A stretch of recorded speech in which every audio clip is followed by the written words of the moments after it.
Ya. Jadi mental orang miskin itu selalu pengen ditraktir. Dan sebaliknya, mental orang kaya itu selalu pengen mentraktir. Maka di antara sunnah, ya, tradisi para nabi itu mentraktir orang makan. Ketika suatu saat Abdullah bin Salam bertemu dengan Rasulullah SAW di Madinah Al-Munawwarah, "Ya Rasulullah," kata Abdullah bin Salam, "dullani ala malin," ya, tunjukkan kepadaku suatu amalan, ya, yang bisa memasukkan aku ke dalam surga. Kata Rasul, Anda lakukan 3 hal. Lakukan 3 hal. Ini jangan ada yang motoh ya, nanti saya disebut kampanye lagi ya. 3 hal. Pertama, kata Rasul, afshus salam. Ya, sebarkanlah salam. Nah, ini judulnya, ya, harus rajin bersilaturahim dengan banyak orang. Kemudian yang kedua kata Rasul adalah wa it'amut ta'am. Ya, sering-sering ngasih makan orang lain. Ya, ini judulnya mentraktir orang lain makan. Ya, yang ketiga adalah wasallu bil laili wa nasun niyam. Ya, wasallu bil laili wa nas niyam.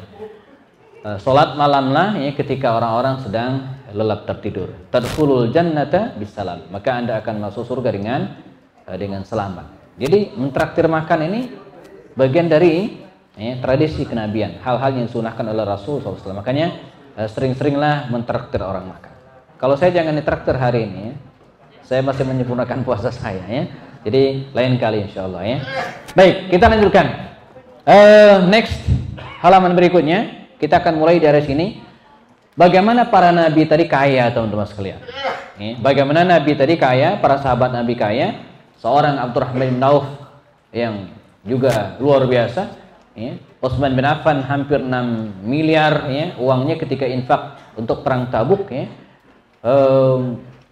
Bagaimana mereka menjadi orang yang kaya? Next, berikutnya,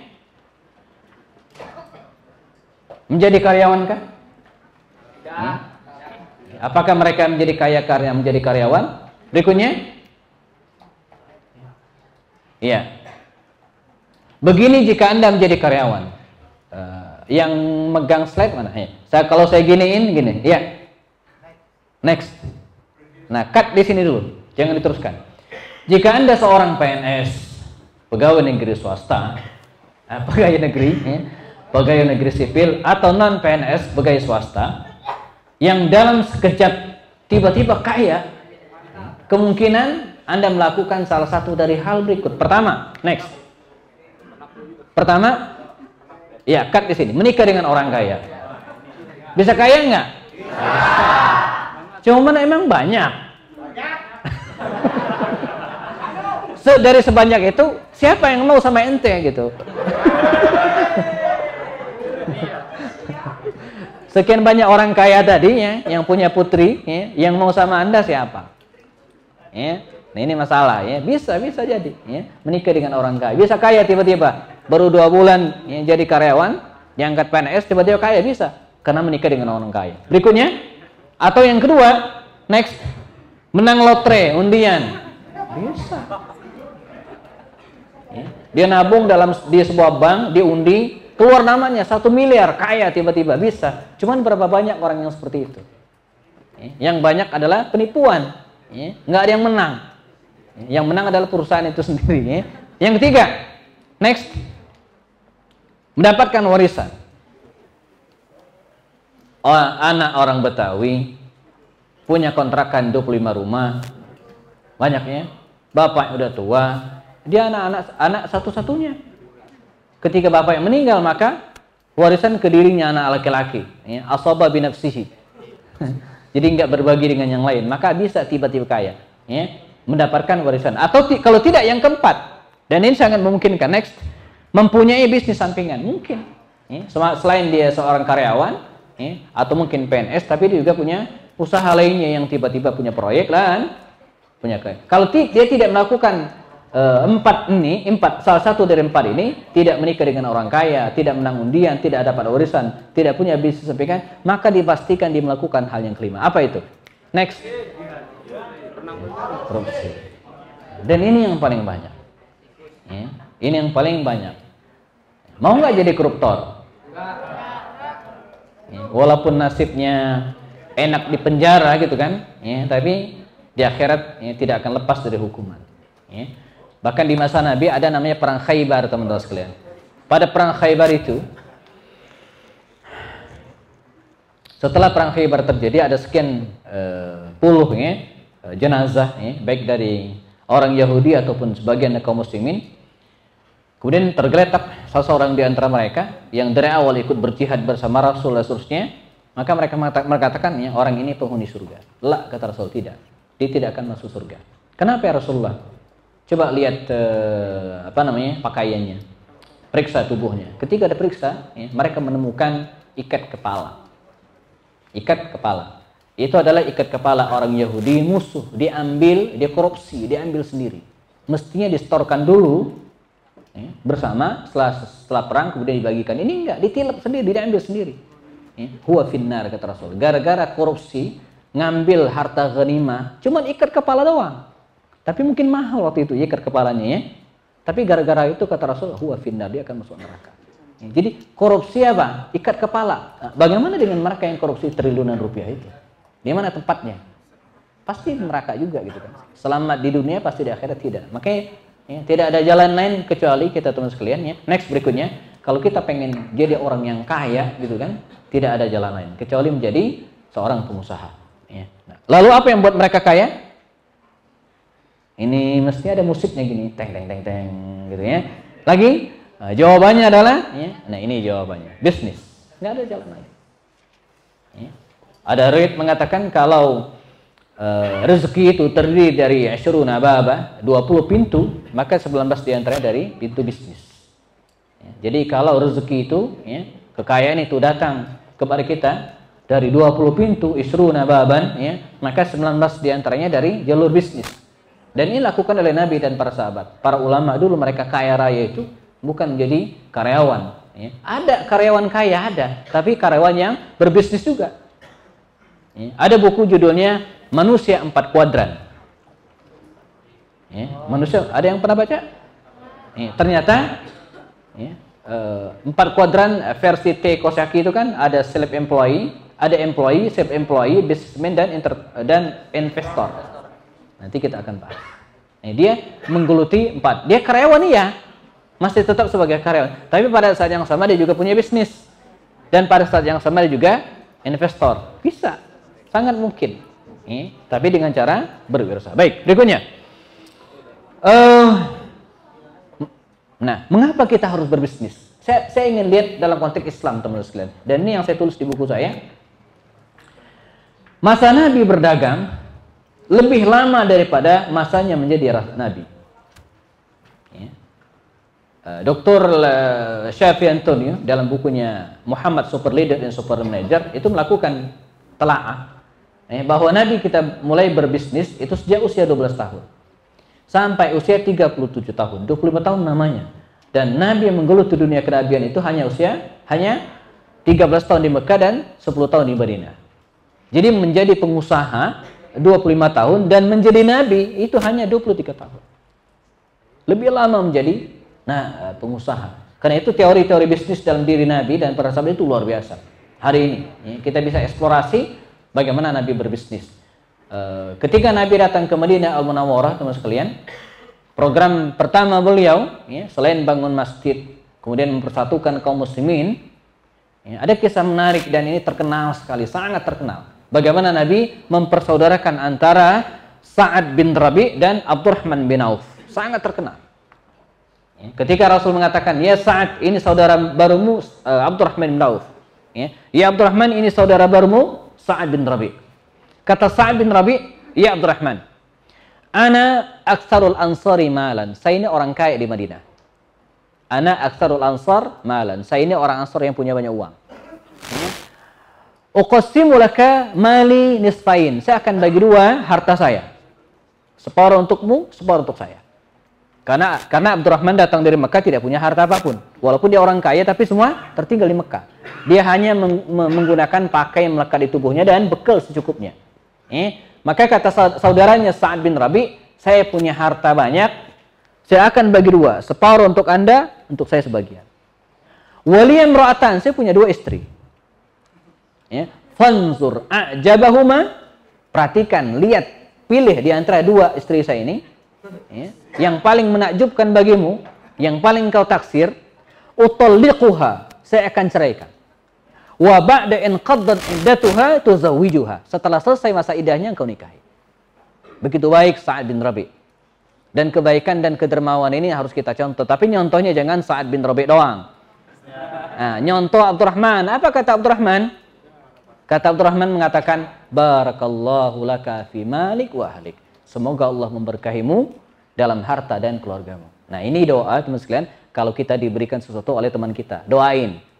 Jadi kalau teman kita nak termakan, ngasih oleh-oleh, ngasih hadiah, doain. Barakallahu laka fi ahlik wa malik.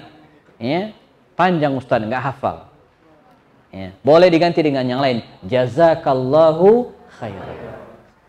Bingung Ustaz. Boleh jawab yang paling pendek. Syukran. Kalau nggak hafal juga keterlaluan ya. Barakallahu laka fi malik wa ahli. Tidak hafal juga jazakallahu khairan, nggak hafal juga syukran. Terima kasih. Ya, jadi kita ucapkan terima kasih kepada orang yang memberi kita sesuatu ya. Kata Abdurrahman, barakallahu laka fi malik wa ahlik. Ya. Dullani ala suq, tapi tunjukkan aku di mana pasar. Ya, sebuah kalimat yang penuh dengan spirit kemandirian. Dia tidak ingin tergantung kepada orang lain, dia tidak ingin mengemis kepada orang lain, dan dia pengen mandiri dengan kalimat dullani ala suq. Tunjukkan aku di mana pasar, saya pengen berbisnis. Nah, sekira spirit ini, kalimat ini yang harus kita tanamkan dalam diri kita teman sekalian ya. Katakan kepada bapak kita, dullani ala suq, tunjukkan aku di mana pasar. Katakan kepada orang tua kita, Pak, ketika dia mau ngasih uang, enggak, tunjukkan aku di mana pasar. Cuman hari ini ketika kita mengatakan tunjukkan aku di mana pasar, kita pengen jajan, itu masalahnya. Pengen belanja. Kalau Abdurrahman pengen berbisnis gitu kan. Dan kebayang oleh kita teman sekalian ya, dia tak ada modal, dia enggak bawa modal. Ya. Ketika dia datang ke Madinah itu dia enggak punya apa-apa. Ya. Makanya saya sekarang sedang merintis travel bisnis, travel umroh ya. Kalau orang lain itu teman sekalian ya, bisnis dari nol. Saya dan teman-teman bisnis dari minus. Karena kita punya tanggungan jamaah yang tidak bisa berangkat dan itu butuh uang 200 juta. Jadi kita bisnis mulai dari minus 200 juta. Ya, doakan supaya berhasil. Amin. Ya, sekarang kita sedang merintis, nama travelnya Lintas Travel. Kok Lintas Travel? Iya, biar kita bisa kerjasama dengan banyak travel. Kerjasama dengan ini. Ya. Maka namanya Lintas Travel. Belum ada izinnya belum, gitu ya. Baru digagas dan kita sedang siapkan PT-nya. Namanya Lintas Travel ya. Itu modalnya berapa? Minus 200 juta.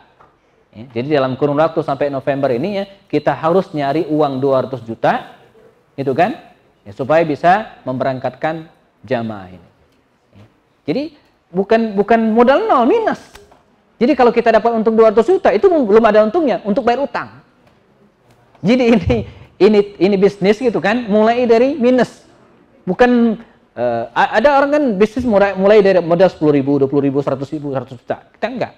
Minus mulai dari minus. Sekarang kita nyari jamaah itu kan, begitu untung nanti 200 juta kita bayarkan ke yang berhak. Nah, jadi Abdurrahman nih datang dengan modal tanpa modal sama sekali, tapi dia dalam hitungan bulan dia menghadap baginda Rasul dan diizinkan untuk menikah, minta izin untuk menikah karena dia sudah punya beberapa keping uang emas. Ya, baik. Berikutnya, ya. Lagi, nah ini ya, Muhammad itu ada tanda apa itu? Panah ya. Setelah Muhammad ya. Di komputer saya itu Sallallahu Alaihi Wasallam.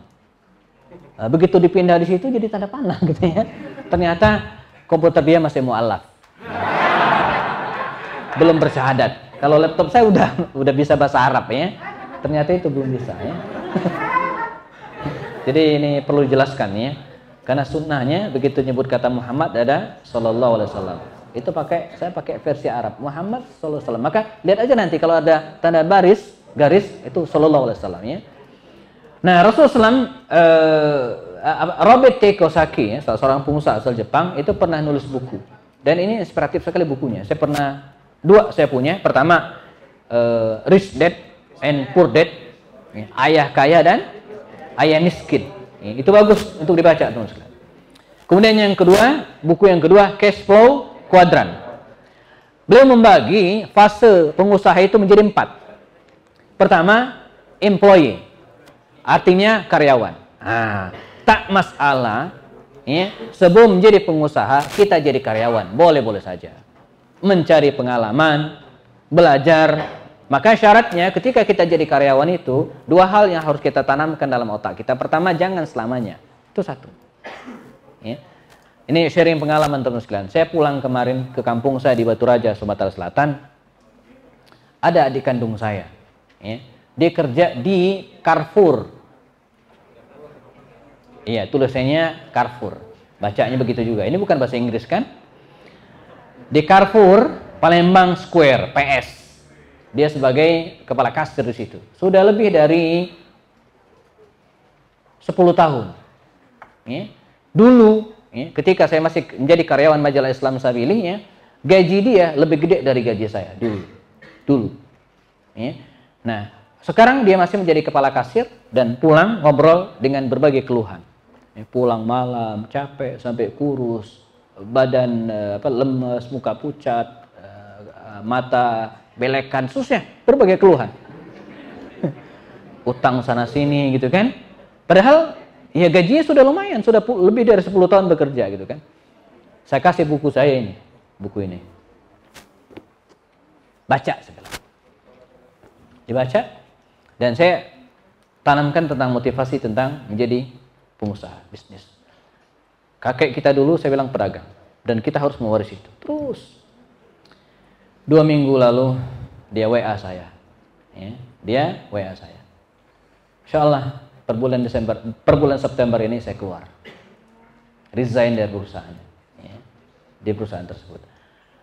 Dan sekarang dia sudah merintis sebuah usaha, ya, untuk jualan handphone dan sejenisnya, ya, mulai pulsa, ya, kuota internet dan seterusnya. Dia sudah sewa dan per September ini insya Allah keluar. Tapi bonus saya dari perusahaan itu keluarnya entar sekitar setengah bulan saya keluar baru cair. Terus ya pinjam dulu lah Kak uang. Nah, ujung-ujungnya ya. Jadi memang saya pikir ya resiko juga nasihatin orang jadi pengusaha ya. Ujung-ujungnya dia minta pinjamin duit juga gitu ya. Dan ini tahapan ya. Dan saya iakan ya. Saya bilang saya punya tabungan ya. Untuk persediaan ya anak-anak saya. Karena tahun depan saya baru punya anak 5 ya. Yang pertama tamat kelas 3 SMA. Kelas 3 SMA, mau kuliah. Yang nomor 2 kelas 3 SMP, mau masuk SMA. Yang nomor 3 kelas 6 SD, mau masuk SMP. Yang keempat baru kelas 4, yang kelima baru masuk TK. Jadi tahun depan saya harus membiayai 3 orang anak untuk masuk kuliah, masuk SMP dan masuk SMA. Ya. Sekedar bocoran tahun lalu ya, untuk masuk ke Pondok Pesantren Darul Quran Mulia di Gunung Sindur ya, di daerah Parung itu 17.500.000 untuk masuk doang. Ya. Untuk daftar pendaftaran saja. Ya. Belum bulanan beda lagi. Bulanan 1.350.000. Itu untuk 1 orang, belum yang kuliah. Nah, saya bilang ke adik saya ini, boleh pakai uang saya. Tapi dengan syarat, sebelum November harus balik. Siap. Karena saya awal Oktober itu sudah cair insya Allah. Maka saya transfer seperlu dia dan seadanya saya. Kan begitu ya. Seadanya saya dan secukupnya dia. Dan hari ini dia sedang merintis itu, sedang mengajukan. Gara-gara apa? Nah, baca buku ini. Ya. Jadi Alhamdulillah. Dia cuma bertahan 8 bulan. Ya, dari baca buku itu, kemudian hari ini dia siap untuk keluar. Ya. Insya Allah saya resign ya, bulan ini, ujungnya ada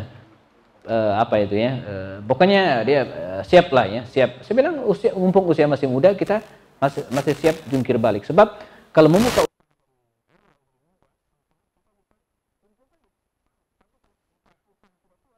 jungkir gak balik-balik.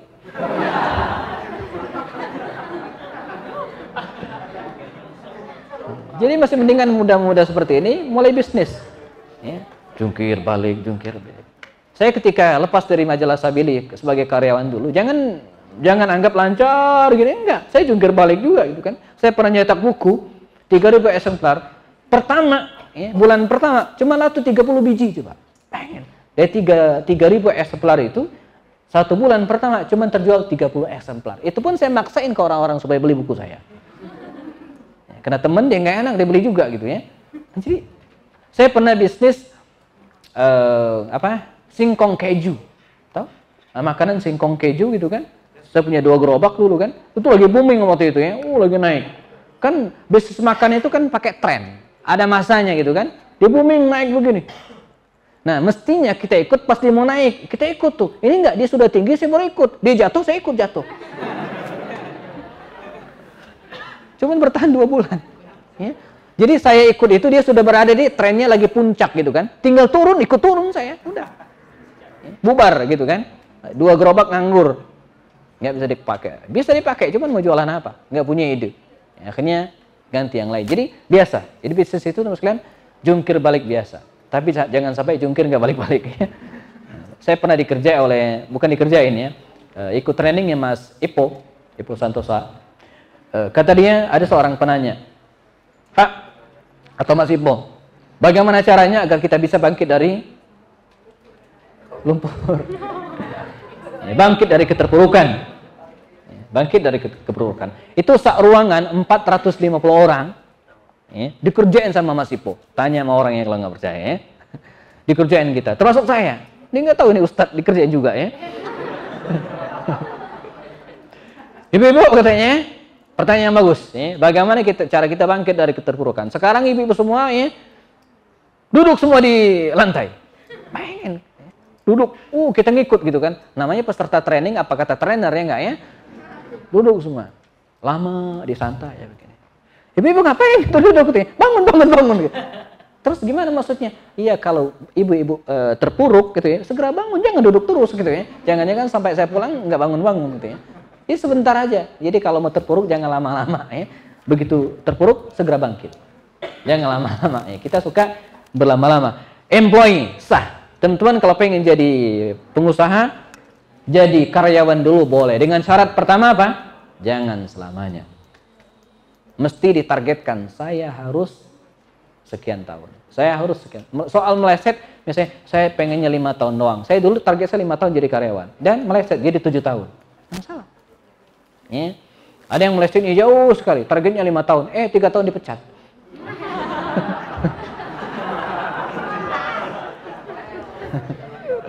Yang kedua, kalau kita jadi karyawan, teman-teman sekalian, ingat, jadikan itu sebagai sarana kita belajar. Jadi niatnya belajar.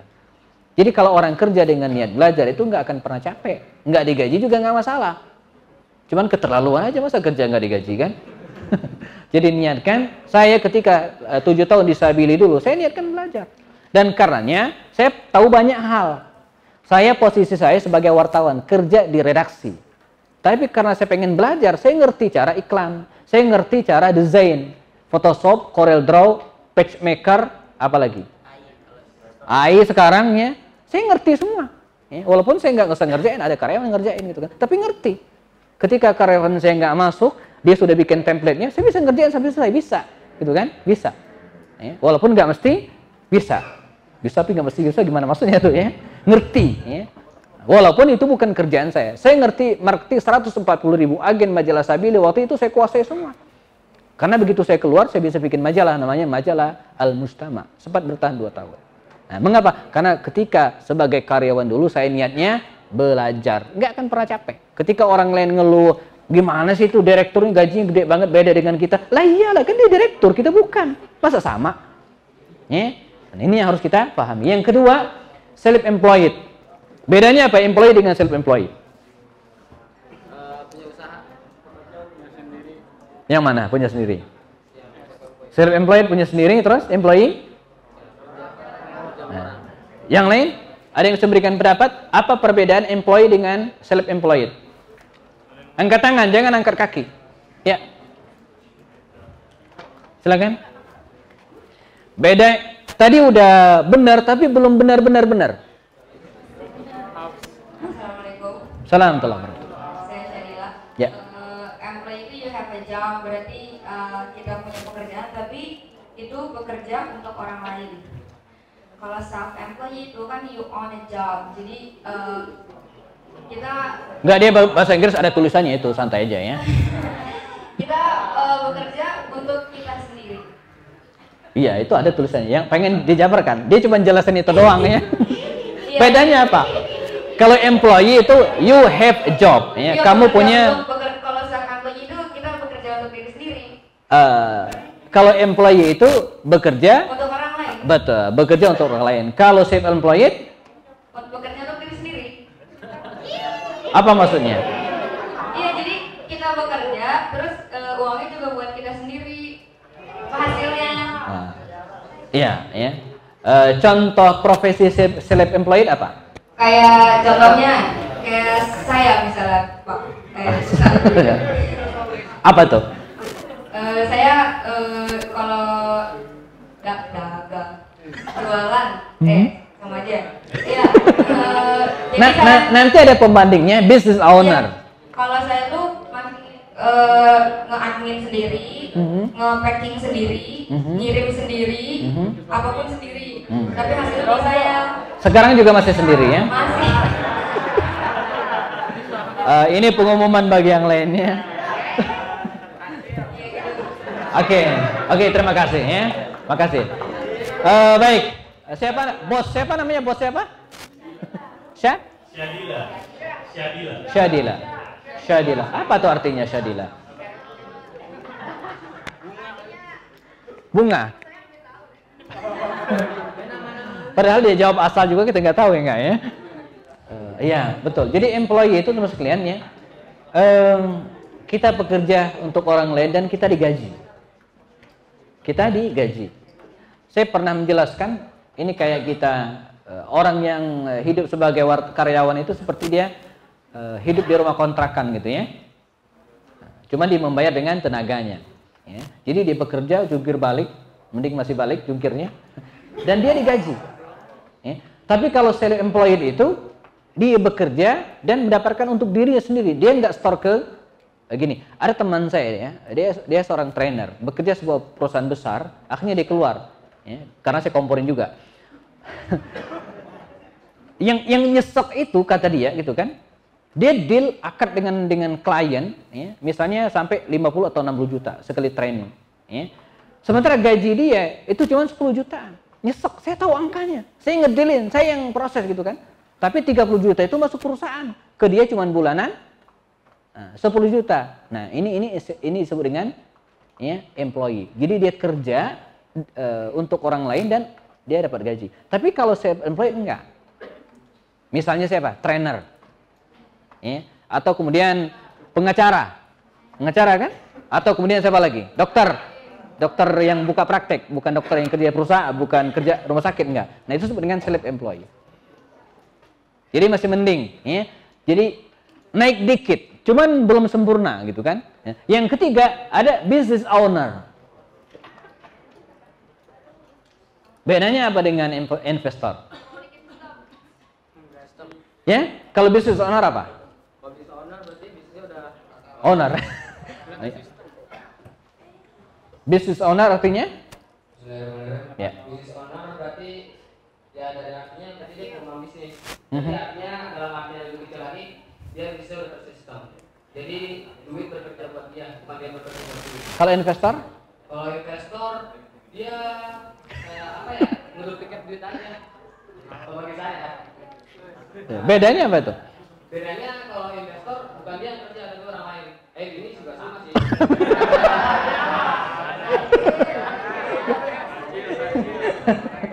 Bingung dia. Oh, ya. Saya cari beda, jangan persamaannya. Lebih konsepnya lagi kalau business owner, dia masih campur tangan. Maksudnya business owner ini masih nyuruh. Nyuruh ya. Investor udah tinggal terima hasil aja.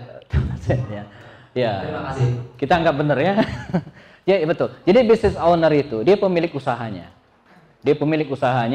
Bisa jadi dia sebagai direkturnya, bisa jadi sebagai komisarisnya, tapi dia punya usahanya. Kayak misalnya saya punya CV Jaya Inti Persada.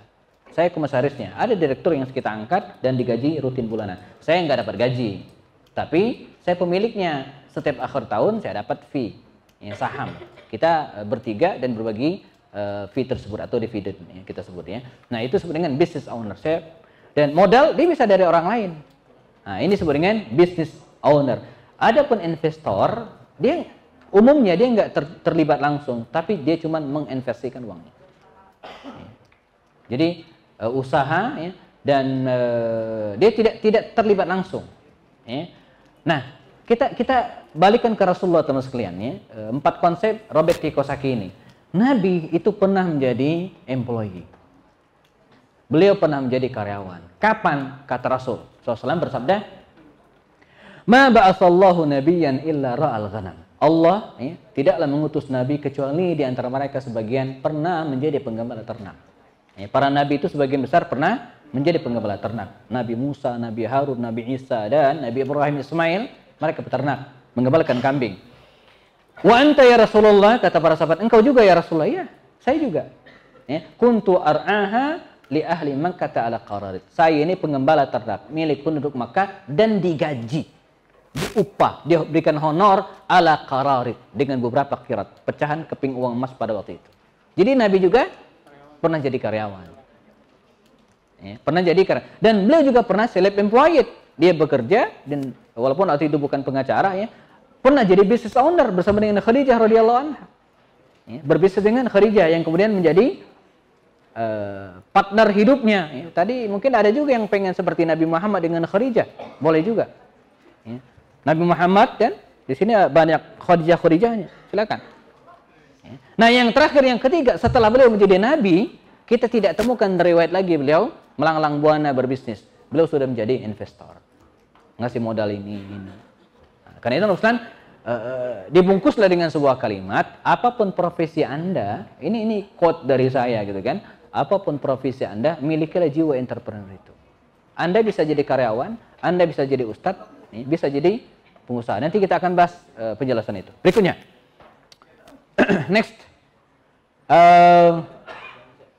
Nabi Muhammad itu pengusaha yang telah melakukan perjalanan bisnis. Dia pernah ke Yaman, dia pernah ke Bahrain, dia pernah ke Palestina, Yordania, Syam, wilayah Jazirah Arab itu pernah dia jelajahi. Ya, pada usia yang sangat muda, usia belasan tahun Rasulullah. Berikutnya, ya, dari mana mulai bisnis? Ini poin kita ya. Kita pengen bisnis tapi mulai dari mana? Kita mulai dari sini dulu. Next. Nah, dari paradigma berpikir, 3 hal ini. Pertama, kita mulai dari sini dulu. Kaya itu boleh, ini dulu. Kaya itu boleh. Boleh, kita jadi orang kaya boleh. Nggak dilarang. Kalau sudah ada pemikiran negatif, ya, sebel dengan orang kaya, wah bahaya. Ada teman kita kaya, kita benci, wah itu bahaya. Ya. Kita harus sanjung, kita puji kalau ada orang kaya. Ya. Bahkan kita boleh iri dalam tanda kutip, ya, ketika dia berinfak banyak atas kekayaannya itu.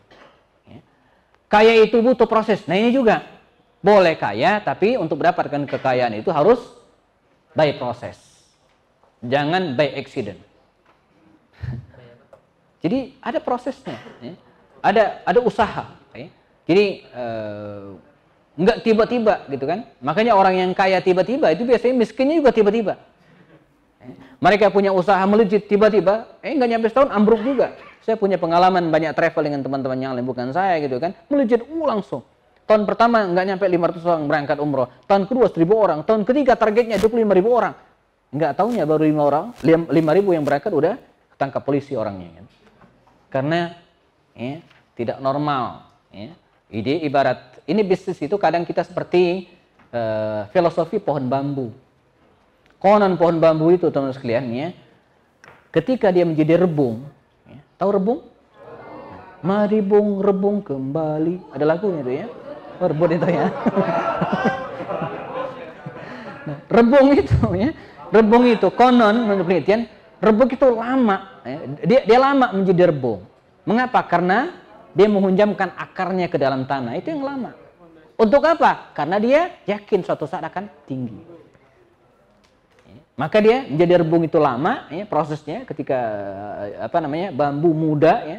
Nah, dia untuk menghunjamkan akar yang dalam, sudah yakin dalam dia baru kemudian dia naik ke atas. karena dia yakin akan jadi orang yang tinggi. Nah, kita dalam bisnis juga demikian. Jadi harus betul-betul ya ditanamkan dulu pondasinya yang kuat gitu ya, baru kemudian kita legitkan ya. Kaya itu butuh proses. Kaya itu bukan untuk diri sendiri. Nah, ini penting. Jangan kita seperti Qarun. Kenal dengan Qarun? Di mana kenalannya? Tahu ya? Yang hidup di masa Nabi siapa? Nabi Musa. Ketika Musa mendatangi dia untuk minta infak sedekah, dia bilang apa? Ini kekayaan saya, duit saya, nggak ada urusan dengan Musa. Nggak ada urusan dengan Allah. Ini uang saya, kita enggak. Ya, kaya itu bukan untuk diri sendiri. Ya, produksilah kekayaan, harta sebanyak mungkin. Pakailah, konsumsilah secukupnya. Nah, ingat kalau kita kaya, pakailah secukupnya. Beli sepatu cukup 2 saja. Kiri 1, kanan 1. Jangan beli sepatu 1, nggak cukup, mesti 2. Jadi jangan serakah gitu ya. Atau cadangan 1 lah, ada 2 gitu ya. Tapi lebih dari itu, yang mubazir. Ada orang beli sepatu sampai 12 lusin. Sudah 1 lusin itu 12, dia beli 12 lusin. Ya. Mubazir ya. Beli rumah ya nggak kepake ya. Makanya coba kita evaluasi suatu saat kalau teman-teman jadi orang kaya. Amin. Ya. Rajin-rajin periksa lemari. Jangan sampai ada lagi. Jangan sampai ada ya, baju yang nggak kepake. Ambil, kasih ke orang. Periksa harta barang. Ada yang nggak kepake. Jam punya 5 biji, ngapain? Tapi 5 rusak semua, Ustaz. Jangan sampai handphone ya. Handphone. Kecuali kalau memang butuh ya. Saya punya 3 handphone, tapi untuk bisnis. Ya boleh. Tapi kalau enggak, kasih ke orang. Jadi prinsipnya apa? Pertama, ya, carilah uang, kumpulkan harta, produksi harta sebanyak mungkin, konsumsi secukupnya. Makan 1 piring cukup, jangan sekali makan 5 piring, berlebih namanya. Jadi jangan berlebih. Yang ketiga, share ke semakin banyak orang. Share ke semakin banyak orang. Talha bin Ubaidillah, sahabat Nabi itu, dia pening palanya kalau makanan masih banyak di rumahnya sebelum dibagikan ke orang lain. Nah, jadi nggak bisa tidur kalau di rumahnya masih banyak harta yang belum dibagikan. Ya. Jadi ini filosofi teman-teman. Kaya boleh, tapi butuh proses dan bukan untuk diri sendiri, tapi untuk memberdayakan orang. Saya ingat ada seorang teman saya dan saya tulis di sini riwayat hidupnya. Dulu dia bekerja sebuah provider ya, alat komunikasi. Ya. Gajinya waktu itu di tahun 2000 berapa ya? Setelah 2010, 2011 barangkali ya. Cukup gede, 30 juta. Dia bilang, saya ya, yang saya pakai cuma 1/3. Artinya untuk personal hidupnya, istri dan seterusnya, dia cuma pakai 10 juta. 20 juta dia save, disimpan. Tapi dengan kondisi demikian, dia keluar dari perusahaan dan merintis usaha sendiri. Saat itu ketika saya ketemu dia punya 52 orang karyawan. Kata dia apa? Ustaz, kalau saya bertahan sebagai karyawan dulu dengan penghasilan 30 juta, saya bisa saving 20 juta per bulan. Aman. Tapi saya tidak bisa menggaji 52 orang ini. Nah sekarang saya bisa menggaji mereka. Terus berapa gaji Bapak sekarang? Ya terserah saya, perusahaan saya. Gitu. Nah, jadi tapi spirit yang ingin kita tangkap apa? Dia pengen menggaji 52 orang ini. Minimal. Ya. Beda kalau dia jadi karyawan sendiri, selesai untuk diri sendiri. Tapi ketika dia bikin perusahaan, berarti dia membuka lapangan pekerjaan untuk orang banyak. Ya. Next. Berikutnya. Apa yang harus lakukan? Ya, setelah sepakat ya, bahwa bisnis itu penting, kaya itu oke, lanjutkan. Apa yang harus lakukan? Berikutnya. Bisa ini diturunin Kang. Saya pengen nulis dikit. Ini kalau nggak dipakai mubazir. Yang gede, biar kelihatan. Hari ini ada yang usianya 40 tahun? 30 tahun? 25 tahun? 20 tahun? Yang 20 tahun? 20 tahun ke bawah angkat tangan. Hebat, oke, cukup ya.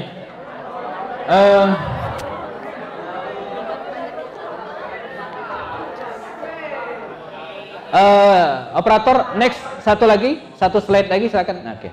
Di sini satu lagi, di atas ada tulisan kalau nggak salah. Oke. Dalam surat Al-Ahqaf ayat 15, Al-Aqaf ayat 15, Allah Subhanahu wa taala mengajarkan kepada kita sebuah doa. Ya. Bagi yang mau menghafal surat ini nanti dicari lagi di rumah ya. Surat Al-Aqaf ayat 15. Di sebelah kanan pojok paling atas di Quran saya. Ya. Nah, di dalam Al-Qur'an surat Al-Aqaf ini dikatakan ini tengah ayat. Pertengahan ayat ada awal ayat di atasnya. Pada ayat ini disebutkan hatta idza balagha ashuddahu wa balagha 40 sana. Setelah Allah bicara tentang proses penciptaan manusia, keharusan dia berbakti kepada kedua orang tuanya, lamanya hamil dan menyusui, maka Allah mengatakan ya, sampai ketika manusia itu sampai pada usia 40 sana, 40 tahun usianya, 40 tahun. Nah, pada usia 40 tahun ini, teman-teman sekalian, kata Allah Subhanahu wa taala, seseorang itu harus tiba pada titik pertama. Qala, dia harus sudah bisa berdoa. Rabbi auzi'ni an ashkura ni'mataka allati an'amta 'alayya wa 'ala walidayya. Ini satu. Ya. Jadi pada usia 40 tahun ini kita harus bisa bersyukur. Biasanya kalau orang bersyukur itu biasanya udah sukses ya enggak? Nah, Allah ingin mengatakan, tancapkanlah titik kesuksesan kalian itu pada usia 40 tahun. Saya ingin mengajak teman-teman sekalian di sini ya, marilah kita tancapkan titik kesuksesan itu pada usia 40 tahun. Pada usia 40 tahun nanti saya harus sukses. Mengapa? Karena biasanya setelah 40 tahun itu mungkin naik-naik dikit, oke, 2-3 tahun ya. Tapi setelah itu biasanya siklus usia manusia itu seperti ini. Dia seperti ini. Ini mungkin 10 tahun, ini mungkin usia 15 tahun, ini mungkin 20 tahun, 30. Nah, ini 40 tahun. Setelah itu dia akan turun. Dari sini dia naik, teman sekalian, naik terus ya. Nah, puncak kesuksesan seseorang itu pada usia 40 tahun ini. Pada 40 tahun ini mestinya seseorang itu sudah sukses secara finansial. Jadi kalau pada usia 40 tahun ini mestinya kalau dia jadi pengusaha, dia udah jelas bisnisnya apa. Jangan bisnisnya lumah gada, lumau bu ada, itu nggak jelas namanya. Palu gada, apa? Apa lumau bu ada, sama juga. Atau jadi karyawan, masih nggak jelas juga pada usia ini. Jadi harus jelas. Ya. Jadi kalau ada orang, mohon maaf, pada usia 40 tahun, kuliah nggak beres, kehidupannya, penghasilannya nggak jelas, nikah belum, wah itu alamat nggak jelas. Ya. Kalau alamat nggak jelas bisa nyasar kan? Nah, makanya pada usia ini tancapkan titik ini. Pada usia ini saya harus sukses. Sukses secara finansial, sudah menikah, sudah punya rumah. Punya rumah itu sebagai indikasinya kemapanan seseorang. Sebab kalau belum punya rumah dia nggak mapan, masih kesana kemari. Kemudian punya kendaraan. Punya kendaraan itu menunjukkan bagusnya mobilitas seseorang. Ingat, mobilitas, bukan sepedalitas atau motoritas atau sikilitas. Atau sikil kaki. Jadi mobilitas sudah jelas gitu kan pada usia ini. Jelas.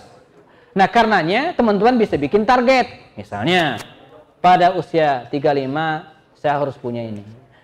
30 punya ini. 25 nikah misalnya. Harus. Nikah itu, ini ada seminar tersendiri misalnya. Nikah itu mesti disiapkan dari awal. Nikah itu mesti by design, dengan perencanaan, jangan by accident. Nikah ada yang nikah by accident karena kecelakaan, nggak boleh. Mesti by design, perencanaan, mesti direncanakan hari ini.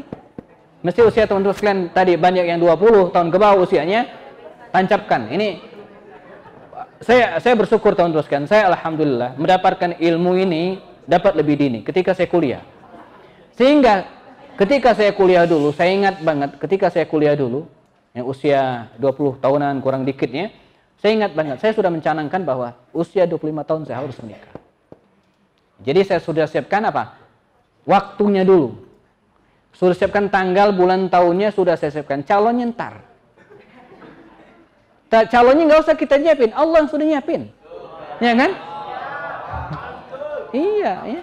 Nah, yang tugas kita menyiapkan ini nih. Ya. Tanggalnya, tempatnya ya. Bila perlu teman-teman desain undangannya. Ya, tulis ya, di undangan itu nama kita menikah tanggal sekian. Ya, calonnya kosongin. Upload di Facebook. Insya Allah ada yang japri.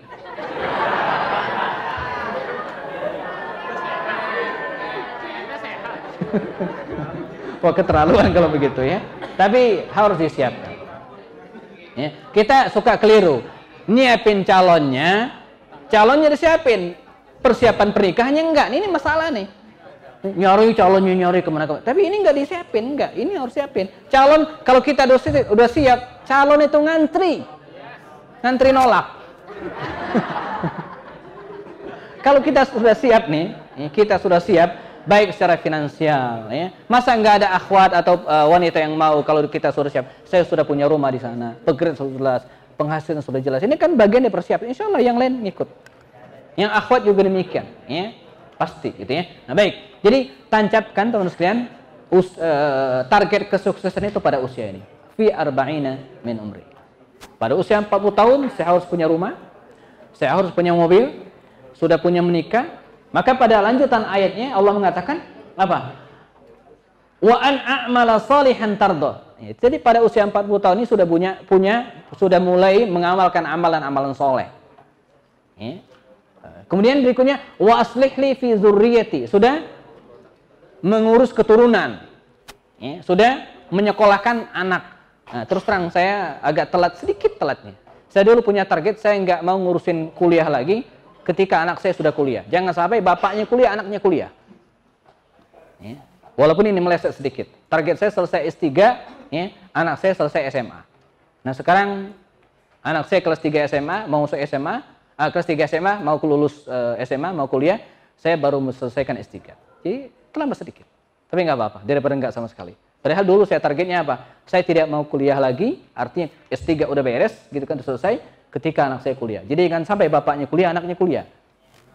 Ya. Mesti selesai sebelum 40 tahun, beres S3, karena setelah itu kita mikirin sekolah anak-anak. Berikutnya, next. Ini, perbaiki mental. Jika Anda menjadi karyawan, suatu saat pasti diberhentikan. Pasti, nggak mungkin nggak. Pertama bisa dipecat, yang kedua perusahaan bangkrut, yang ketiga pensiun. Pasti kan? Ya. Bisa dipecat, perusahaan bangkrut, perusahaan tempat saya bekerja dulu bangkrut. Ya, 2013 dia tutup usia. Jadi kalau kita ngikut dia, perusahaan tutup usia, kita bisa tutup usia juga tuh. Ya, maka sebelum perusahaan tutup usia, kita sudah lari ke perusahaan lain gitu kan. Kalau pengen, atau bikin perusahaan sendiri ya. Atau paling tidak pensiun. Banyak orang yang begitu pensiun mati. Ya. Iya. Atau paling tidak kena stroke. Karena tidak siap. Banyak. Ya. Berikutnya. Biasakan memberi. Ini juga karakter pengusaha ya. Jadi orang kaya itu orang yang selalu merasa cukup sehingga selalu berbagi. Orang miskin itu orang yang selalu merasa kurang sehingga selalu meminta. Ya. Jadi jangan sampai kita kurang terus. Jadi walaupun dia punya banyak uang tapi kurang terus ya orang miskin namanya ya. Nah, lebih baik kita punya banyak uang dan cukup. Berikutnya, mulailah berbisnis. Mulai dari yang kecil. Bisnis saya sarankan mulai dari yang kecil. Sehingga kalau tekor nggak bangkrut nggak stres. Ya. Dari yang kecil dulu aja, yang bisa kita lakukan ya. Jualan apa misalnya. Ada yang sudah mulai usaha di sini? Ya apa? Jasa layanan IT. Oh, luar biasa. Dan yang lainnya? Kedai apa? Kedai? Apa tuh tilil? Burung itu nama burung. Oh, namanya kedai tilil. Jualannya tilil juga. Itu produksi sendiri. Wah, luar biasa. Yang lain? Ya? Warung makan Betawi. Warung makan Betawi. Soto atau apa bentuknya? Sop.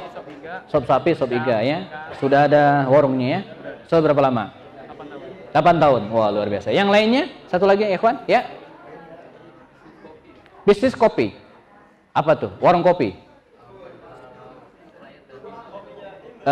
Supplier dan produser juga. Ya, memproduksi juga. Kopi apa? Kopi gayo. Wah, luar biasa. Yang akhwat saya pengen lihat. Ya. Ya?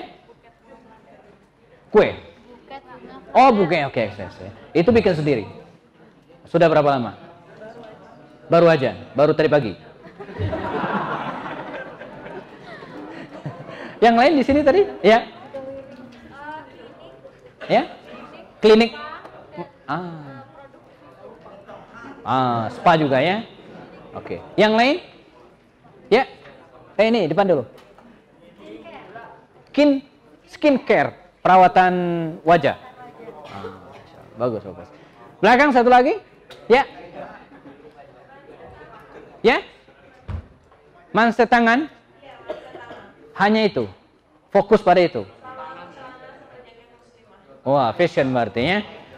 Bagus sekali ya. Nah, jadi mulai. Kalau mulai aja gitu kan, mulai bisnis. Jangan teori, mulai aja.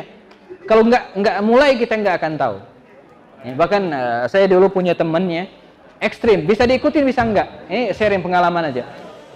Bisnis itu kata beliau, bisnis itu seperti orang kebelet pengen mandi. Kalau orang pengen mandi, nggak mikir dulu, masuk aja kamar mandi. Ntar ada sabun atau nggak, mikir belakangan. Ya, bisnis sekarang juga, kadang bisnis itu teori seperti ini ya. Jalan aja, nanti di tengah jalan ada jalan insya Allah. Ya, jadi bisnis itu jalan, nanti di tengah jalan ada jalan. Kalau kita nggak jalan, nggak akan tahu bahwa itu ada jalan.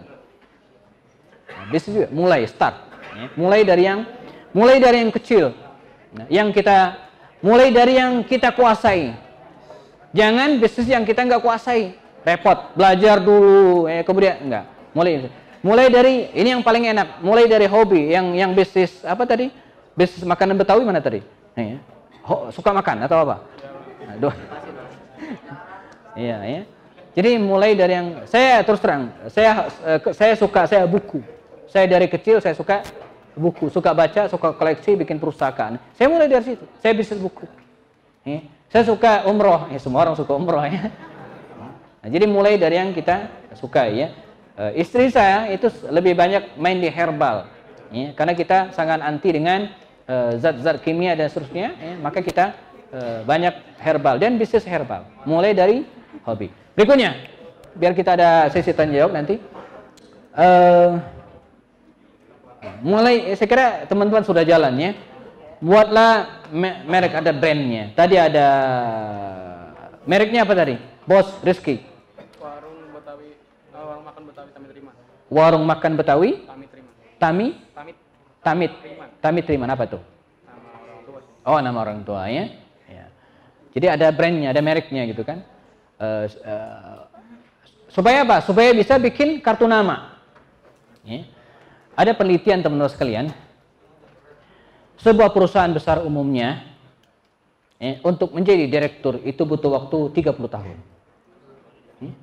Jadi kalau teman-teman bekerja di sebuah perusahaan dan pengen jadi direktur, itu umumnya nunggu berapa? 30 tahun. Tapi sekarang ada direktur yang 30 tahun nggak ganti-ganti. Kira-kira kapan kita jadi direkturnya gitu ya? Itu kalau kita jadi karyawan. Tapi kalau kita jadi pengusaha, hari ini juga teman-teman bisa jadi direktur. Gampang, tinggal bikin kartu nama, tulis di bawahnya Rizky Hidayat, direktur warung makan, bisa. Orang punya saya gitu kan, mau jadi direktur, mau jadi owner, mau jadi terserah, bisa kita. Itu enaknya jadi pengusaha, kita bisa jadi direktur kapanpun, dengan modal kartu nama. Modal kartu nama tinggal ngeprint 10.000, cukup, dapat 20 biji gitu ya, kasih ke teman-teman ya, atau kemudian di foto naikkan di Instagram, direktur. Berpromosilah. Nah, hari ini kita gampang berpromosinya. Ada siapa yang punya IG? Instagram. Punya semua? Ya. Nanti ya, silakan apa namanya kalau IG itu? Follow ya. Follow pakai bahasa Inggris. Follow.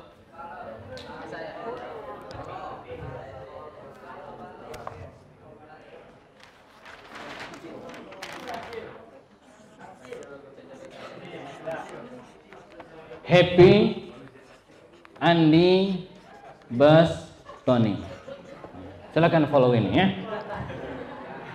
Yang follow hari ini insya Allah ntar malam saya follow back ya. Lama amat ntar malam gitu ya. Iya kan kalau sekarang nggak bisa ya.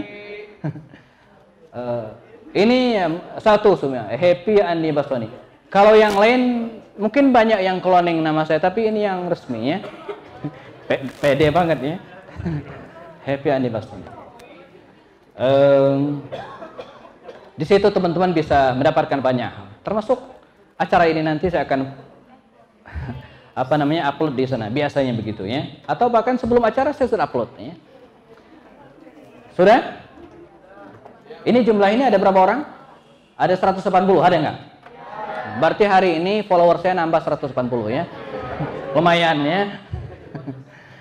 Itu bisa untuk sarana. Ada teman saya ini cerita asli ya. Gajinya 10 juta. Teman akrab, baik. Walaupun usianya di bawah saya. Dulu sempat jadi mahasiswa saya dan sekarang kita teman. Dia kerja sebuah perusahaan, 10 juta gajinya. Terakhir dia ngeluh, "Ustaz, saya lagi istikharah nih. Kenapa? Mau resign di perusahaan." Padahal dalam hari ini gaji 10 juta itu lumayan. Ya, apalagi anaknya ini baru satu dan istri juga cuma satu ya. Saya mau keluar dari perusahaan. Kenapa? Saya bilang malu sama istri. Malu sama istri saya. Istri saya ya, penghasilannya sebulan hari ini sudah mirip-mirip gaji saya. Emang kerjanya apa?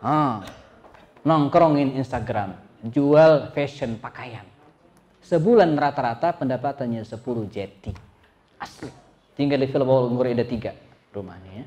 Nggak tahu sekarang jadi keluar apa enggak. Jangan-jangan cuma pengen ngasih tahu istrinya gaji gede, jangan-jangan ya. Tapi bener, dengan modal apa? Instagram doang gitu kan. Ya. Yang punya Facebook berapa orang? Facebook pakai F. Dikit udah tamat ya, nggak begitu banyak lagi ya yang Facebook ya.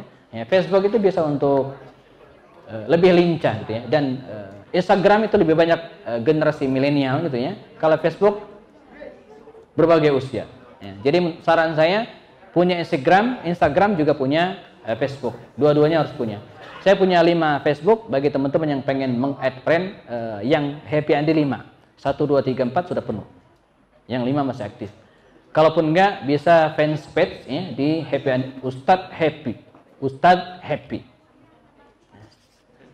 Ustaz.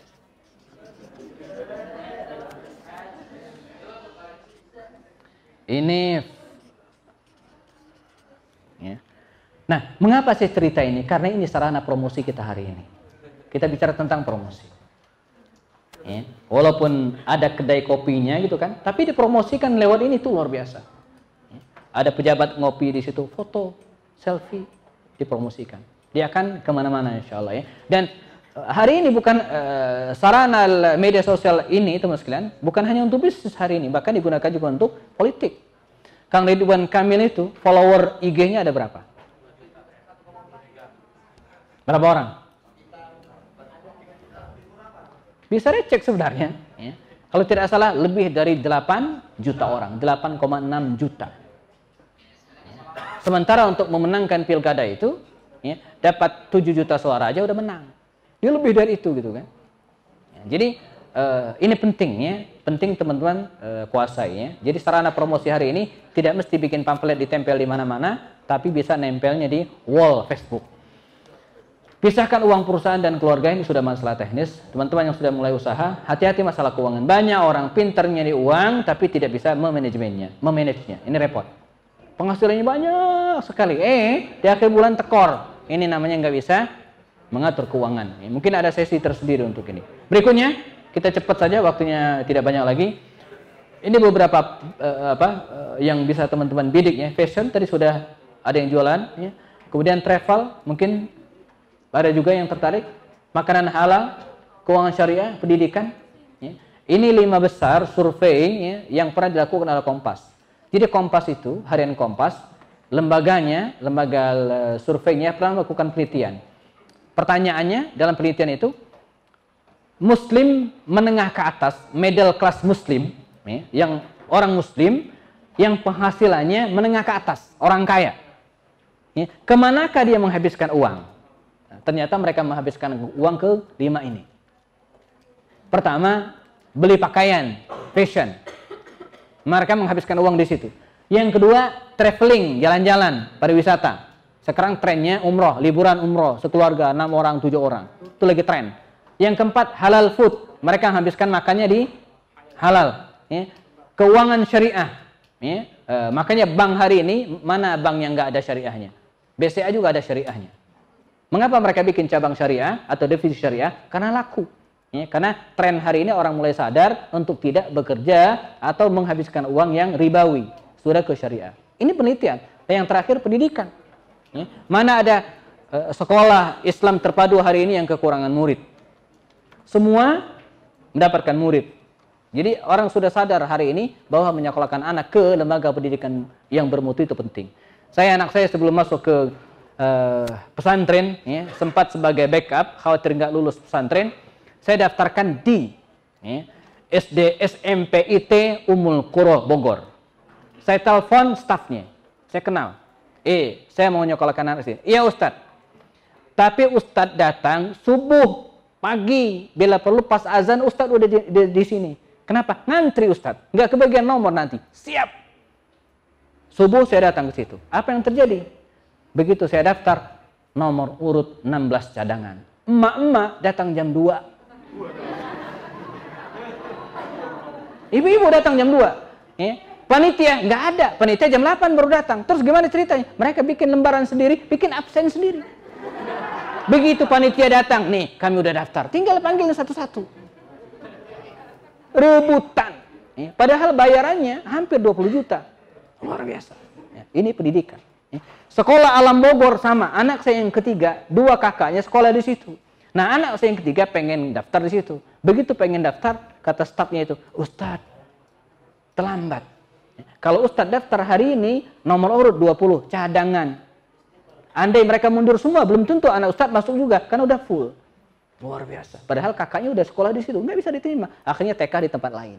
Nah, ini kondisi pendidikan hari ini. Jadi kalau teman-teman tertarik bikin bisnis lembaga pendidikan, ini prospeknya lumayan bagus. Berikutnya,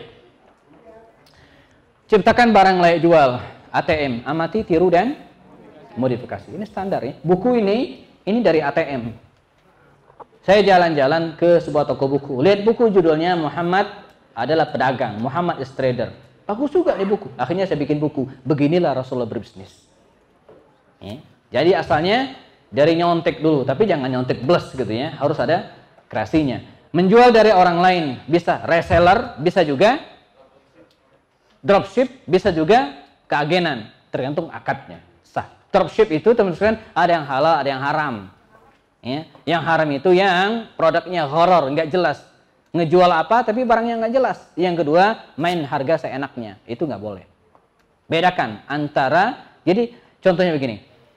Saya punya produk, buku. Ini dropshipper saya. Siapa namanya? Mita pengen ngejual produk saya.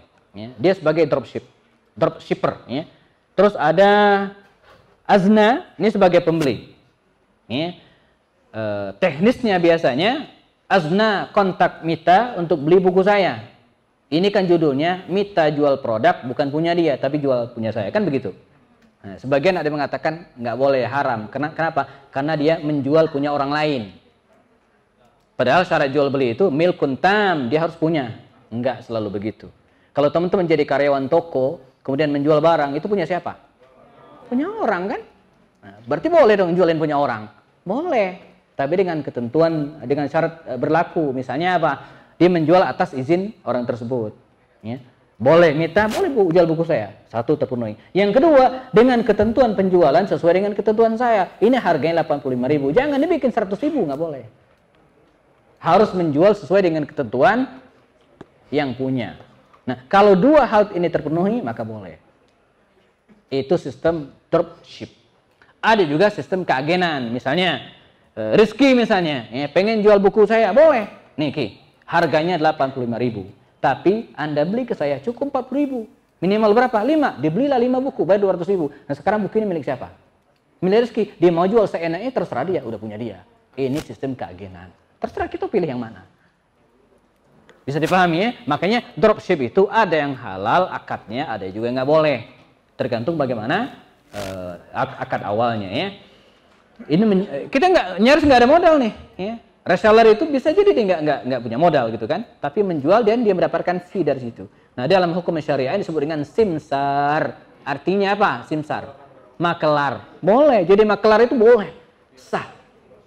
Tapi dia nggak boleh mark up harga. Dia hanya boleh dapat untung dari fee. Ini tanah harganya 20 miliar. Jangan dibilang 30 miliar. Salah. Nggak boleh. Itu namanya curang ya. Nggak boleh makelar seperti itu. Makelar dia dapat untung dari fee itu. Bukan dari harga. Kalau dia pengen menaikkan harga seenaknya, dia beli itu tanah, dijual seenaknya terserah dia, karena sudah menjadi milik dia. Bisa dibedakan ya? Nah, baik. Untung sedikit tapi banyak. Ini kaidah Ali bin Abi Thalib. Di buku ini saya tulis ya. Jadi jualan itu ya lebih baik untungnya sedikit tapi lakunya banyak. Buku saya ini kalau tidak salah, nanti searching di internet ya. Ini saya jual di Google Play, Google Book. Kalau nggak salah 15 atau 20 ribu ya, nanti dicek lagi. Murah meriah. Tapi saya berharap yang beli banyak. Ya, jadi murah meriah cuma 15 atau 20 ribu, $1 lah ya.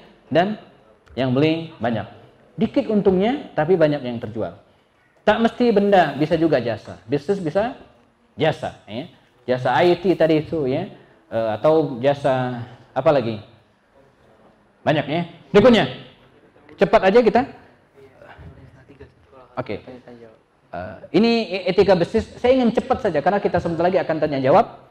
Ada beberapa etika bisnis yang harus kita pahami. Pertama, teman sekalian, ketika teman-teman berbisnis, pertama ini penting, milikilah pengetahuan tentang hukum jual beli, belajar. Pertama, punya pengetahuan tentang hukum jual beli. Kata Umar bin Khattab, saya lupa Umar atau Ali yang mengatakan, jangan berbisnis, jangan jualan di pasar kami ini bagi orang yang nggak ngerti. Karena kalau dia nggak ngerti, dia bisa tertipu atau nipu orang. Karena nggak ngerti. Jadi bisnis itu harus tahu, pertama, tahu tata caranya. Nanti teman-teman belajar tentang cash flow, tentang neraca keuangan, tentang untung rugi. Ini penting. Kalau tekor, jangan diterusin. Saya punya teman jual mie ayam. Dia cerita, Ustadz, sehari saya bisa jual 150 mangkok. Pengen. Mie ayam dijual 150 mangkok. Padahal menurut teman-teman terjual 60 mangkok aja sehari itu udah untungnya udah banyak banget. Ini dia bisa jual 150 mangkok. Tapi akhir bulan dicek tekor. Gimana ceritanya? Saya ajak ke rumah. Sini kita ngopi sebelah. Dia datang ke rumah, saya buka laptop. Sik. Kita masukkan angkanya. Modal sekian. Enter minus. Ternyata minus. Masalahnya apa? Dia tidak ngitung kos karyawan. Dia punya karyawan 5 orang. Dia nggak hitung. Dia nggak ngitung kos sewa tempat, 12 juta sebulan nggak dihitung. Dia tidak ngitung juga apa? Dia punya apa namanya untuk tempat duduk itu, furniture, itu puluhan juta, dia nggak hitung. Nah ini yang bikin rugi sebenarnya. Jadi kalau kita buat target seperti ini, Bapak harus menjual minimal 400 mangkok, baru ketutup. Nggak mungkin Ustadz tutup sebenarnya. Jadi jangan diteruskan. Kalau terusin, bisa rumahnya kejual. Padahal mie-nya laku. Nah ini disebut apa? Nggak ngerti masalah keuangan. Mesti bisa ngitung. Mesti tahu, gitu ya. Jadi jangan sampai tekornya. Jadi dilihat dari awal. Kalau rugi jangan terusin. Ya. Nanti silakan belajar ya akad-akadnya agar kita tidak kena riba. Ada mudharabah, ada musyarakah, ada ijarah, ada seterusnya. Ya. Jadi hal akad-akad seperti ini mesti dipahami. Berikutnya, jujur dan amanah. Ini jelas. Ini standar bisnis, transparansi. Nggak boleh nipu. Ini barangnya second, jangan dibilang apa? Baru, enggak. Ini pernah jatuh, jangan dibilang enggak pernah jatuh. Sebut aja kalau kita, saya mau jual handphone nih, tapi ini 3 kali jatuh. Tuh enggak ada pecahnya. Iya, udah gue ganti. Casing udah diganti. Jadi jelaskan apa adanya, jangan menipu. Buku, misalnya covernya soft cover, jangan dibilang hard cover, ini nipu namanya. Buah-buahan bagus, atasnya bawahnya jelek, ini nggak boleh. Kita suka tertipu tuh, dari jauh udah kelihatan bawa mobil. Tuku Palembang 10.000, udah parkirnya susah, begitu berhenti, mana yang 10.000 tuh yang jelek-jelek, yang bagus-bagus 20.000. Nah ini namanya menipu. Orang kecewa dan nggak akan percaya lagi. Berikutnya, Membatasi hanya bisnis halal. Jangan pernah mulai bisnis yang tidak halal. Produknya tidak halal, jangan. Kalau mau kaya cepat gampang, bisnis narkoba. Insya Allah cepat kaya, cepat masuk neraka, cepat tangkap polisi. Jadi jangan ya, bisnis yang halal saja. Jangan pernah berpikir untuk bisnis yang tidak halal, baik barangnya ataupun transaksi. Rapi dalam administrasi, catat. Ya. Baik orang yang ngutang ke kita atau kita ngutang ke orang itu dicatat. Biasanya yang rajin nyatat itu yang ngutang atau yang diutangi, atau yang ngutangin atau yang berutang. Ya, yang biasanya yang rajin nyatat itu yang ngasih utang, ya enggak? Sementara yang berutang, padahal yang paling penting itu adalah orang yang berutang. Kalau orang yang ngutangnya itu lupa, no problem, enggak masalah. Dia aman di akhirat. Tapi kalau orang yang berutang ini lupa bayar, di akhirat nanti dia tidak akan bisa masuk surga. Makanya penting dicatat. Rapi dalam administrasi. Berikutnya, rajin-rajin silaturahim. Cari teman sebanyak mungkin. Bisnis itu jangan membatasi teman. Berikutnya, terakhir, next. Satu lagi. Banyak-banyak istighfar, berdoa, berzakat, sedekah. Ini penting. Karena ketika kita berbisnis, biasa jadi ada dusta di antara kita. Ya. Mungkin. Ya. Ada yang promosinya itu berlebihan. Gitu. Bisa jadi. Ya. Karena semua obat batuk. Karena semua,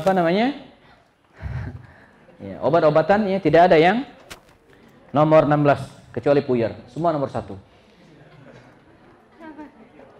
Berikutnya, next. Apa jadinya kalau kita jadi pengusaha semua? Next. Terus, apa jadinya kalau kita semua berpikir jadi pengusaha? Ini beda pengusaha dengan tidak. Nah, cukup di sini. Beda dokter pengusaha dan tidak. Seorang dokter yang tidak punya jiwa entrepreneurship, maka dia akan bekerja di rumah sakit dari pagi sampai sore pulang. Pasiennya banyak, uangnya mungkin dapat, dan selesai. Itu dokter yang tidak punya jiwa entrepreneurship. Tapi kalau dokter yang punya jiwa entrepreneurship, maka dia akan berpikir untuk bikin rumah sakit, klinik, dan seterusnya. Jadi beda ya. Maka rumusnya apa? Apapun profesi Anda, miliki jiwa entrepreneurship. Next, yang kedua. Dosen juga begitu. Dosen yang tidak punya jiwa entrepreneurship, dia akan ngajar ke kampus, pulang dan seterusnya. Tapi dosen yang punya jiwa entrepreneurship, maka dia akan bikin kampus, bikin perusahaan pendidikan. Beda. Ya, misalnya kampus bisnis Umar Usman, itu digas oleh pengusaha. Kalau enggak mungkin. Ya, guru juga demikian. Dia akan ngajar aja. Tapi kalau dia punya jiwa entrepreneurship, maka dia bikin sekolah. Berikutnya, ya, penulis juga begitu. Penulis yang tidak punya jiwa entrepreneurship, maka dia akan menikmati royalti saja. Tapi yang punya jiwa entrepreneurship, maka dia akan bikin penerbitan buku. Berikutnya, ustadz juga begitu. Ustadz yang tidak punya jiwa entrepreneurship, maka dia akan ngajar dari majelis taklim ke satu ke yang lainnya. Tapi ustadz yang punya jiwa entrepreneurship, maka dia akan bikin pondok pesantren, yayasan pendidikan, lembaga tahfidz Quran, dan seterusnya. Jadi beda ya. Karena itu, apapun profesi teman-teman, meskipun ibu-ibu nanti, mama tetap memiliki jiwa entrepreneurship. Apapun profesi Anda, milikilah jiwa entrepreneurship. Orang yang berjiwa entrepreneurship cenderung lebih kreatif, inovatif, tidak gampang menyerah, pantang mengeluh, dan selalu bersemangat. Saya cukupkan.